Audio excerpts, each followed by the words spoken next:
Hello दोस्तों, हम बात करते हैं। अगर आज की भारतीय राजनीति की बात करें तो आज की भारतीय राजनीति एक धर्म विशेष की राजनीति हो गई है, क्योंकि लोकतंत्र में वही स्थापित होता है जिसका वर्चस्व ज़्यादा होता है। हालांकि हमें इस डिबेट पर कार्य नहीं करना है। आज महंगाई और बेरोजगारी की बात नहीं की जा रही है, जो हमारा सबसे बड़ा उद्देश्य है इस पर बात करना। वही अगर हम बात करते हैं कि भारत में इस्लाम का आगमन हुआ तो भारत की जो राजनीतिक दुर्दशा थी, जो भारत में सामाजिक दुर्दशा थी, वो किन रूपों में दिखाई देती है और इनके मध्य क्या टकराव हुआ, जिसे हम इंडो इस्लामिक संस्कृति के रूप में देखते हैं। इनके अंदर ऐसी क्या संस्कृतियां, दोनों के टकराव से क्या संस्कृति उत्पन्न हुई, जिसे हम कहते हैं इंडो इस्लामिक संस्कृति या गंगा यमुनी संस्कृति।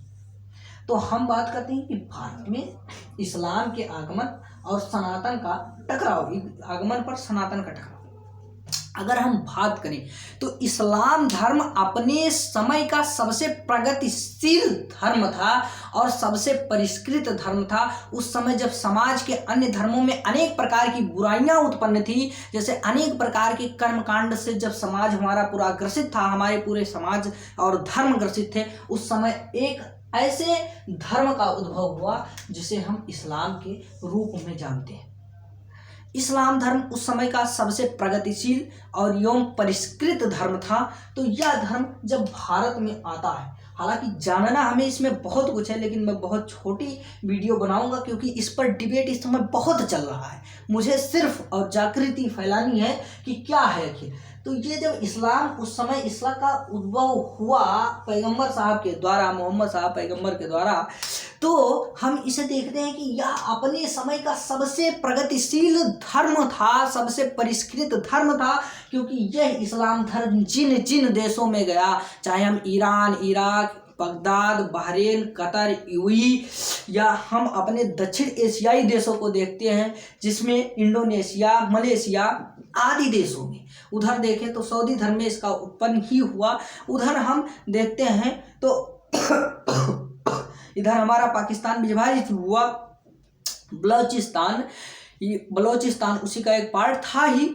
उसमें देखते हैं इन क्षेत्रों में बहुत तेजी से इस्लाम का उद्भव हुआ और जिन जिन देशों में इस्लाम गया, उस देश की संस्कृति और सभ्यता को समाप्त करके उसे पूर्ण रूप से इस्लामिक कंट्री स्थापित कर दिया। क्योंकि इसमें अगर हम देखें तो इस्लाम जिन जिन भी देशों में गया, सऊदी अरब में ही इसका उद्भव हुआ। हम देखते हैं Iran, Iraq, Qatar, Bahrain, Kuwait, UAE, उधर देखें तो हम यमन, ठीक है, यमन, ओमान, और इधर देखते हैं अगर ऊपर की तरफ हम तो तुर्किस्तान, तुर्कमेनिस्तान, कजाकिस्तान, किर्गिस्तान।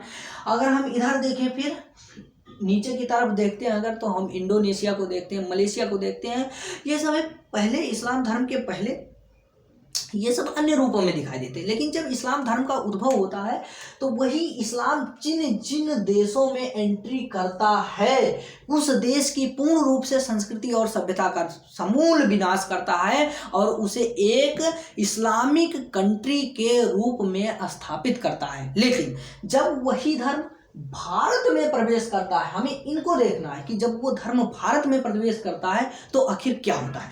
तो जब ये धर्म भारत में प्रवेश करता है तो भारत में इसका सनातन से टकराव होता है। और सनातन के टकराव से बात करें तो सनातन जो है वो भारत की जो संस्कृति सभ्यता है, हमारी प्राचीन संस्कृति सभ्यताओं में से एक है और सबसे अच्छी संस्कृति और सभ्यता, विश्व की अन्य संस्कृति और सभ्यता में सबसे अच्छी सभ्यता भारत की संस्कृति और सभ्यता को मानी जाती है। और ये बहुत ही मजबूत और संस्कृति और सभ्यता थी। वही बात करते हैं, जब इस्लाम का सनातन में टकराव होता है तो इस्लाम ना तो पूर्ण रूप से सनातन को खत्म कर पाता है और ना ही सनातन इस्लाम को खत्म कर पाता है, क्योंकि यह जो था उस समय सनातन में भी कई प्रकार की बुराइयां थीम।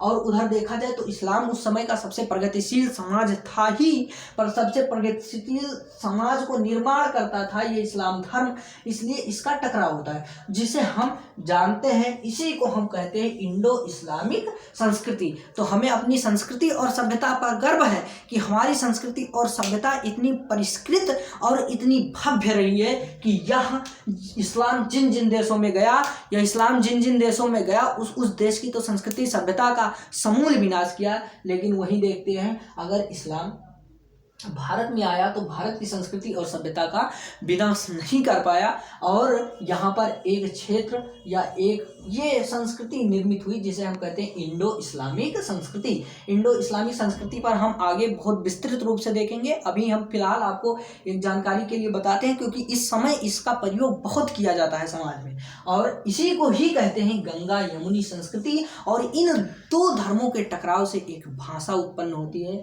जिस भाषा को हम कहते हैं उर्दू। अतः हम आगे देखते हैं, इसको हम विस्तृत रूप से देखेंगे। अभी मैंने इसको यह चर्चा में आज था बहुत